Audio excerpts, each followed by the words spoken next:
Hello, thank you for joining me in this video today. Today I'm making another Portuguese food.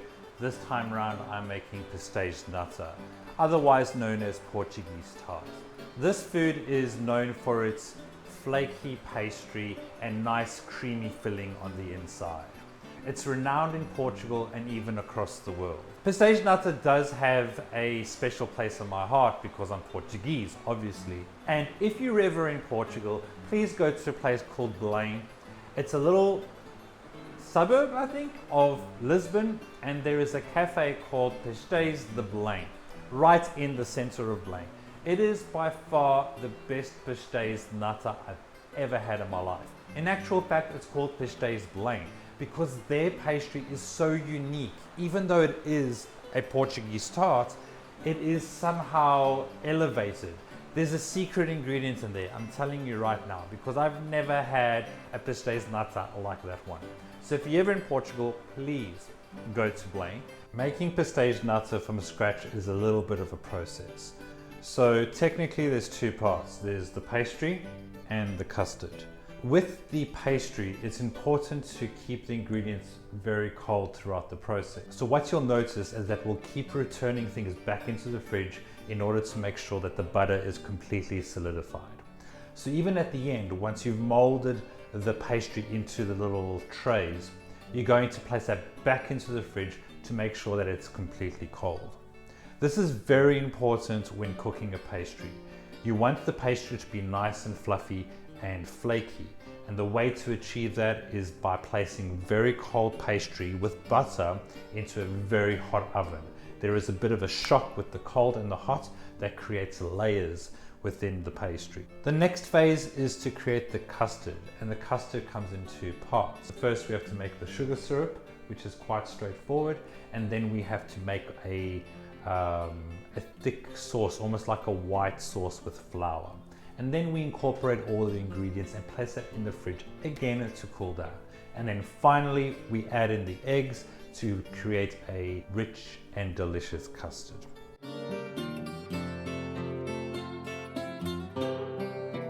First thing we're going to do is prepare the pastry.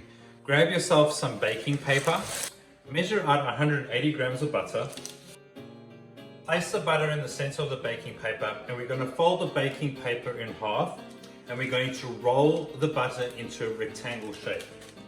Get a rolling pin and start rolling this until there's a rectangle shape.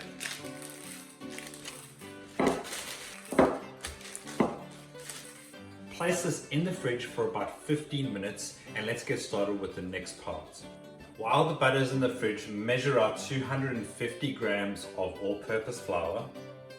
On a nice clean bench top, add the flour to the center, plus a nice pinch of salt. Create a well in the center of the flour and slowly add in the water. This is going to get quite messy, by the way. You now want to mix the flour and the water until it forms into a nice round ball. This will take a few minutes. If you feel like this is too crumbly, add a little bit more water, and at the same time, if yours is too sticky, add a little bit more flour.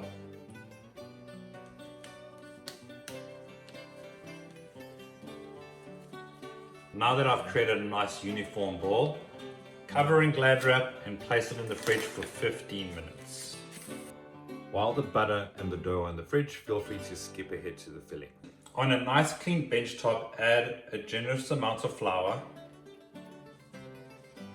So remove the dough from the fridge, sprinkle it with a little bit more flour. Now I want to roll this into a nice rectangular shape. It's more of an oval shape, but this will do. Now get the butter from the fridge and add that right to the center of that. The butter has solidified quite nicely. What we're doing now is folding the dough over the butter, just like this.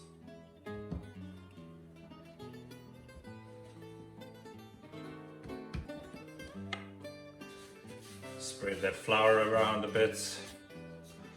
Roll into another rectangle shape. You now want to Marie Kondo your dough and fold this into three. So 1, 2, 3. Spread that flour around again and repeat the process. Starting to see the butter seep through the dough. Marie Kondo this one more time. Spread that flour around. Now for the final time, we're going to roll the dough into another rectangle shape. So this is the last time that we divide the dough into threes. See, at this point, the butter is actually melting and is starting to not be as solidified as it used to be. So that's why we have to keep putting things back into the fridge. Place a little bit of water on top of the pastry, just like that. From one of the long sides, roll the pastry in towards you. Just like that. And we now want to roll this pastry the whole way down. Wrap it in Glad wrap, place it in the fridge for about 15 minutes. The dough's taken a little longer than 15 minutes to chill. You want it to be completely solidified. So it's been in there for about half an hour. I even threw it in the freezer just to harden a little bit more. So what we're going to do now is remove the plastic and cut this up and then mold it into these trays. So it's very important to make sure that this is completely hard. We don't want it to be soft in any way. So what I'm going to do is I'm going to mold it into the tray and then I'm going to place it back in the fridge to solidify even more. So because this has got quite a bit of butter, I believe you don't need to add any oil or butter to the tray. What you want to do is mold a piece of this dough into the tray just like that. But you can actually feel the layers through the pastry. It's pretty cool. Once you've molded all of the dough, push the edges just to make sure there's no air bubbles. I'm going to place this in the freezer for about 5 to 10 minutes just to make sure it's completely hard.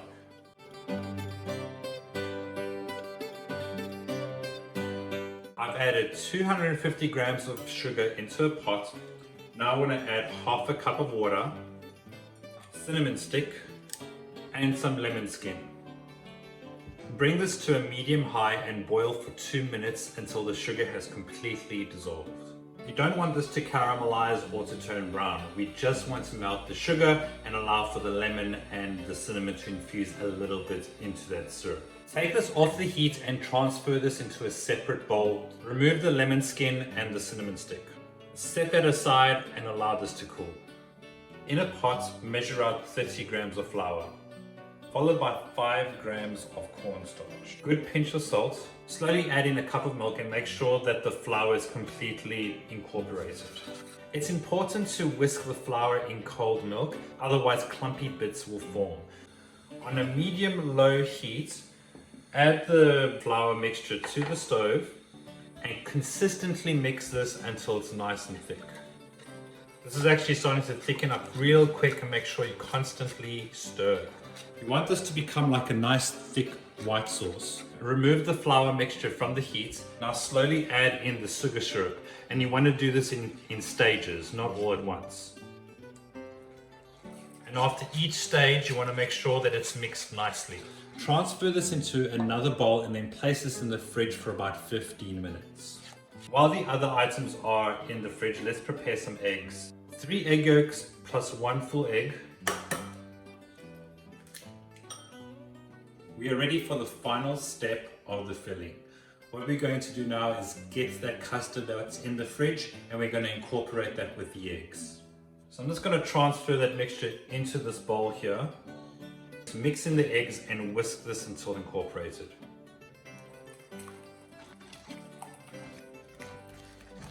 This is now completely incorporated, and just place it back in the fridge and allow that to cool. Preheat the oven at 140 degrees Celsius. Now pour in the custard. Straight away put that in the oven for about 30 minutes.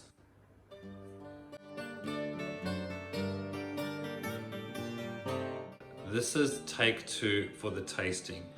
Yesterday I was a little bit impatient and went straight into tasting it while it was still quite hot, and I didn't allow it to cool.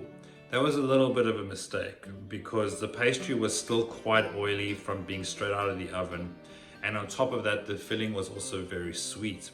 So I wasn't really impressed, but I tried tasting it a few hours later, and let me tell you, it's good. The pastry has really come out really well. You can see the layers of the pastry and it's darkened really nicely. However, it didn't take me 30 minutes. Instead, it took about 20 minutes to cook, and I didn't even have to grill the top of it to get that charred effect. Also, making the pastry from scratch makes a huge difference, and it's so much better than using puff pastry from the shops, because the texture is different, the flavor is different. It just tastes so much better when you know you've made your own pastry. So I'm gonna taste this again in front of you and see how we go. So let's give this another shot.